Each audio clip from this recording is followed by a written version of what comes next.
G'day, I'm DK. And I'm Ardeet. Thanks for joining us for this week's Two Ticks Town Talk, a segment from the Australia Talks podcast. Yeah, this is one of our favourite parts of bringing the podcast to you, our listeners. So please enjoy this segment from the regular podcast. I've been everywhere, man. I've been everywhere, man. Across the desert, fair man. I've breathed the mountain air, man. I've travelled, I've had my share. This week we're going to a town that I've been to a couple of times, but I've been to the area around it many times. So we're heading up to Cunnamulla in Queensland, just over the border of New South Wales. So it's a town and locality in the Shire of Paroo in southwestern Queensland. And it was established in 1868 following a town survey that year. So the post office opened then, as usually does when they get established, and that gets the name from a cattle station, Cunnamulla, spelt the same but with a H, which had been established in 1863 by Blake Samuel Smith, who took the name from a local Aboriginal word meaning a deep waterhole in the Warrego River. So settlement grew at the site because of that waterhole, and it was also where two major stock routes intersected. It developed in the late 19th century as a coach stop for Cobb & Co coaches, which we sort of forget how much Cobb & Co was a part of the Australian outback and just transport generally. That's funny. We sort of mentioned it. It pops in, but and also I think it's worth remembering too that there was a few different companies that all kind of used the same Cobb and Co throughout the country. So, but yes, they were a huge deal and so important. I feel like we seem to forget how critical they were for a lot of the development out there. Yeah, and particularly before the railway. So the railway line from Charleville up north reached Cunnamulla in 1898. So it's an admin centre nowadays for the Paroo Shire, which is the area up there. It's just shy of 50,000 square kilometres, 47,000. And it's on the Warrego River in the massive Murray-Darling Basin at the crossroads of the Matilda and Adventure highways. So Matilda Highway is comprised of three different highways or two different highways and a road, and Adventure Ways for a road going from Brisbane to in the west to Innaminka in South Australia.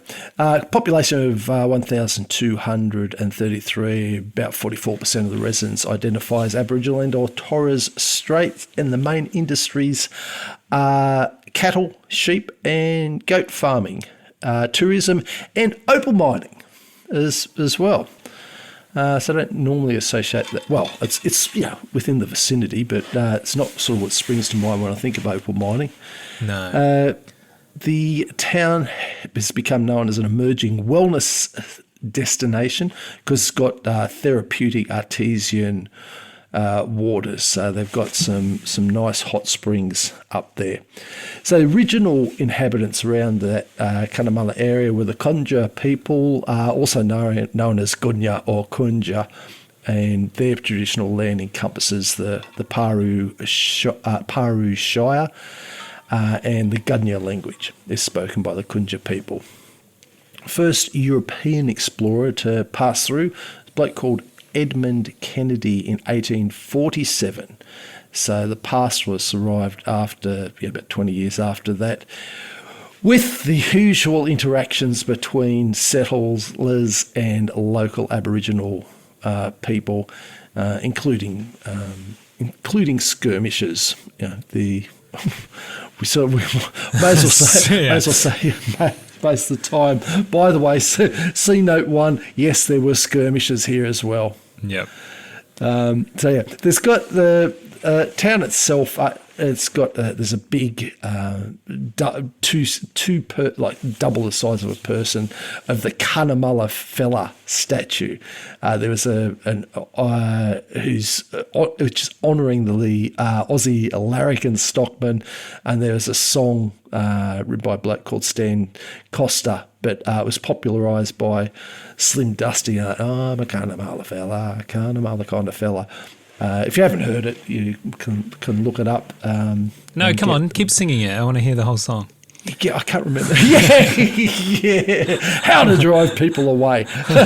So they had a number of major floods in 1990, 97, 2010 and 12. So they've built up an 11-metre levee to sort of protect those areas. Sorry, just lost my place there.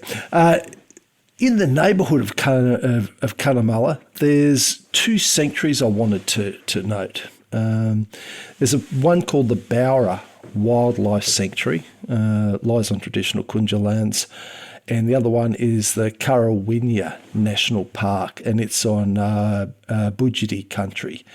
And that's great news if you're an avid bird watcher. So one of the things I sometimes find frustrating when I'm on a drive is when I get to an area that I think I'd like to explore on foot, but I'm surrounded by fenced properties on both sides of the road. Yeah, You travel up to you travel up to Cunnamulla, and you can see you see this. Oh, I'd love to get out and have a walk there, but it's someone's place, and you're traveling up that way, and you get that basically along the whole road. Because again, it's as we've talked about so often on here, a lot of those things are just massive properties, and the road's essentially just cutting them in half, or is the borderline for each of them. So they're not usually too happy about you jumping the fence and having a bit of a walkabout, but you'll often see plenty of signs that would actively dissuade you. Yes. Yeah. So those two sanctuaries are a great opportunity to get out and actually walk in the countryside you've driven through. So the Bowra Wildlife Sanctuary, that's about 16 kilometres northwest of Cunnamulla. Not massive, but 15,000 hectares. That's about 60 square miles in the Mulga lands bioregion. They brought that property and established it in 2010, managed by the Australian Wildlife Conservancy, which they do tend to do for a few properties, particularly up around there, just buy them up and manage them and try to bring them back to a natural state. So since then, the boundary fences have been upgraded. They removed sheep and cattle. They put in feral animal control programs targeting foxes, goats, and pigs, using low intensity burns fire management to improve the vegetation diversity. And it's become a long-term arid zone bird study area. They've been operating, doing that since 2013. So it's one of the, look, I suppose if you're a bird watcher, you know about these things. If you're just a bit interested in it and wanting to go somewhere different, it's a premier destination for bird watchers. There's about 200 bird species. 9 of them are threatened. There's regular sightings of the pink cockatoo, which breeds in hollows in the trees and the properties, Burke's parrot, and the blue-winged parrot, 3 species of Australian babbler, and the spotted bowerbird. Always like seeing a bowerbird's nest in the wild too. Plus, as you'd expect out there, the usual species of reptiles, mammals, and amphibians. Swamp oddities, earless dragons. So you can go up there into that sanctuary from May to September, and there's a bit of bush camping available if you book online. As per usual, details are all in the show notes. So whenever you get one of these things, and look, if there's any information that we mention and we skipped in the show notes, always give us a yell. We're always happy to give you a bit of extra info. Or, if I've simply forgotten to put it in. The other one, Cunnamulla National Park. That lies about 170 kilometres southwest of Cunnamulla. And yes, that is in the neighbourhood up Yeah, up that's there. just up the road, right? Yeah, well, it is the place we used to hunt at, Glentucky, which is why I was familiar with this area. It's about I think it's about 130 k's south of Cunnamulla, and that was if you had to essentially go up to the shops or do your shopping, it was a bit of a trip up to nick up the road to Cunnamulla. So it's a different perspective out there. But Currawinya's a bit bigger. It's about 344,000 hectares, so 1,330 square miles. And it's one of Queensland's largest national parks. So as well as all the wildlife, it's also got there's a whole lot of Aboriginal cultural heritage up there, and a mix of 19th and 20th century pastoral history, old buildings, relics of old buildings and equipment. It's got a couple of major lakes in there, a saltwater lake or saline, and Lake Waiara and Lake Namala, which is fresh water. And that creates this real interesting inland habitat for water birds. There's also a whole lot of artesian springs, and it's one of those areas that's got you've got the red sand plains, you've got the mulga scrubs, mesas, and rocky ranges. So and rocky ranges. It's just that classic countryside there, which is why I was saying it's a good opportunity to get out there and have a look. And they've got also rare plant and animal species as well. They've got 200 bird species there too. Most of them from because of the lake are water birds and migratory shore birds, and they're doing the same thing. They've got a predator-proof fences around the place. One in particular, they've got a 25 square kilometre predator-proof fence that encloses the population of greater bilbies. They can't go that into the public. I think we've mentioned that. I think we've mentioned that before. Yeah, it might have been one of the topics that we got, but yeah, that's where those bilbies are. And in this one in particular, it's four-wheel drive only. Access to the lakes. It's remote, so look, you have to be fully self-sufficient. You're not going to be able to turn up there, turn on a tap and have a shower and make a cuppa. What you need, you have to be carrying in with you.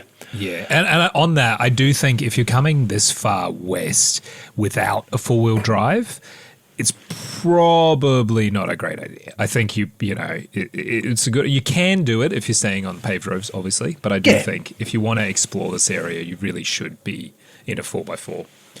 Yeah, exactly, and just have a basic skill set. But look, with these ones, you'll have a certain amount that you can go to and have at least go off the road and have a sticky beak. But you want to do anything serious, you've got to be prepared for it. So as the main reason I'm familiar with this is I used to hunt with some mates they're up at Glentucky, and it's also part of the reason I love the countryside. I mean, that was one of the sometimes I'd just say, look, you drive back to camp, I'm going to walk across a salt plain or a nice big open a bit of red dirt. Look, I'm particularly biased towards this. On one trip, the owner of the property we're on, Glentucky, took us to see the remains of cattle yards from the middle 1800s. It was put there by a bloke who I'd never heard of, James Tyson. So the owner filled us in on a couple of details about the man. So I'll expand on what I was told and share some of the details with mates of the podcast. James Tyson is considered to be Australia's first self-made millionaire. He was born in New South Wales near Narellan in 1819 and third son of William Tyson and Isabella Tyson, nee Colson. His mum had been transported as a convict for theft, arriving with his father and eldest brother in 1809. So he used to do work as a farmhand around the early 1830s. did a bit of period apprentice as a bootmaker, and then later worked as a pastoral labourer. And he and his brothers, they ended up taking up squatting licences in Western New South Wales, where basically at that time, if you were prepared to go out there, fence it off, go through the bit of paperwork, make the claim, you could take the land. Obviously with all that entails in the comment of getting out there and taking the land. So he'd settled on land at the junction of Lachlan and Murrumbidgee rivers down there in New South Wales. So his fortune began in the Bendigo goldfields, but not with the gold, as we might have imagined. He and his brother William, they arrived there in 1852 with a small mob of cattle. They established a slaughter yard and a butcher's shop, and then within 3 years built a business that sold late in 1855 for an estimated £80,000, which roughly translates into an absolute shirtload back in those days. So they used those proceeds and bought 3 sheep stations in the Deniliquin area. And they improved them with fencing and earth tanks. His brother John died, and Tyson consolidated his holdings, sold most of his Deniliquin properties, and went back to Lachlan to further aggregate pastoral leasehold land. So by the time of his death, he controlled 5,329,000 acres, so 2.1 million hectares was under his control, and about 352,000 that were freehold. So he had stations stretching from New South Wales through Victoria and into Queensland. And getting back to the area that we're at, next door to Glentucky, there was a cattle station called Cunnamulla. So he purchased that and a whole lot of other properties on the Warrego River. And rather than just sort of getting into the breeding, he bred and fattened stock for metropolitan markets. So he created this supply chain that delivered beef to Melbourne and Sydney and Brisbane. So he tried to be sort of practical and experimental with his land management. He dug channels for water distribution. He supported infrastructure projects such as rail links, where they served his interests. And where they didn't, he didn't support them quite as much. He was a member of the Queensland Legislative Council, and he acted as a magistrate on benches in both New South Wales and Queensland. So back then, his estate was realised at approximately £2 million. That was one of the largest in Australia at the time. Again, he died intestate, so there's a whole lot of argy-bargy amongst his kin till it was divided up after a whole lot of prolonged court proceedings. So yeah, just if you haven't got a will, it makes life easier for people left behind. So it's not hard to do, just a bit of a visit with a solicitor and you can at least get a basic one done up. It does make life easy for people. But anyway, he did what he did. Very much so. Yeah, it is very much so. There's a couple of quirky aspects of his character that made him a bit of a legend in his own lifetime. He was renowned for extreme frugality. Was never known to drink, smoke or swear. He dressed plainly like a tradesman or a boundary rider, and he frequently visited his properties incognito. He'd stay in swagman's camps rather than managers' homesteads, just to sort of check out what was going on and get an actual realistic picture rather than, the bosses in town. We've got to, spruce things up. So it was, the contemporary newspapers dubbed him Hungry Tyson, and Banjo Patterson actually immortalised him in a poem called Tyson. So I've put a link for the poem in the show notes if you want to look at it. But one of the verses in the reference that references this behaviour was when a plain-looking Tyson comes into town to cash a cheque in the combined bank and pub, because they would often do that. So a long grey stranger, eagle-eyed. Know me? Of course you do. It's not my work, the boss replied, to know such tramps as you. Well, look here, mister, don't be flash, replied the stranger then. I never care to make a splash. I'm simple, but I've got the cash. I'm Tyson. So the poem's a lot longer, but yeah, it was just interesting that he'd do that thing of just going there, keep it low key, no fuss, but he was just this steady worker. So he was unmarried, childless. He was ailed for 2 weeks before he died on 4th of December 1898, refusing medical attention to the end. And his remains ended up in a family vault in Campbelltown in New South Wales. Well, I remember we were sitting around the campfire one night with the owner of the property up there, and he told us a story he'd been told about Tyson. And apparently Tyson was sitting at the fire with some of the station hands. One of them pulled out a smoke and then lit it with a match. And Tyson was reputedly so horrified that the hand had used a match when there was a fire full of burning sticks that he either sacked the bloke or docked his pay for being so wasteful. So next time you're up in Cunnamulla, have a bit of a drive and walk at the Sanctuary and National Parks, then head back into town for a relax in the hot springs and maybe grab a pub meal. But if you're within cooey of a campfire and want to light a romantic candle to finish the night, remember to grab a stick out of the fire rather than use a match. Otherwise, you may risk the wrath of the ghost of James Tyson up there in this week's Tooting's Town Talk of Cunnamulla in Queensland. Ah, that's good. Though I would have to say I have been sitting around a campfire and someone went to light a cigarette and got out. Has anyone got a lighter? And I was like, what? What? So a man of my own heart, I do feel the same way. But, hey, mate, get a bloody Where twig. do you think we are? Hello. So, yeah, nah. Maybe I'm the ghost of Tyson. It's...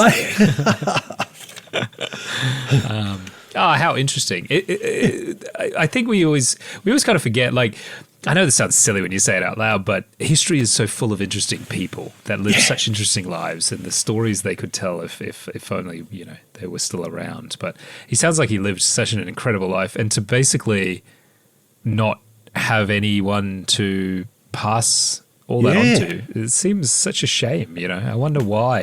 He obviously worked too hard that he didn't really care about a legacy, but in some ways that's the sort of person you want to have a legacy, don't you? So yeah, exactly. Pass on. It's obviously with sort of a couple of brothers. There was I'm assuming nephews and nieces and in-laws and things. But yeah, I suppose people make the decisions they make. I certainly didn't see anything that elaborated on his private life or predilections. Maybe it was one of those things of he was married to his work and his properties. Good point. And the reality is, I shouldn't say he has no legacy, because here we are literally talking about him. So clearly he has enough legacy, and maybe that's all it was. Maybe that's what he wanted in his life, was to do things, and he was just a humble, hardworking man that managed to benefit himself personally, but didn't feel the need to the company of other people, or who knows? But what an interesting person and an incredible town. And places like Cunnamulla, I've not been there myself, but I know a number of people that have, and I know there was some flooding, I think, at the end of last year out there. And it is one of these places I would love to go after a flood to see it just green and like a magnificent rebirth that the outback goes through after a big flood event or big rains, which can be so few and far between. And then also go back in a dry period just to see the contrast, which It's such a beautiful part, I think, of the Australian landscape. Harsh, I love it. Yeah. but beautiful in its own way as well. Which, that's why our national colours are green and gold, because it's that dichotomy of boom and bust that we seem to have in this incredible country. So, what a special place. Thanks for sharing. Yeah. No worries.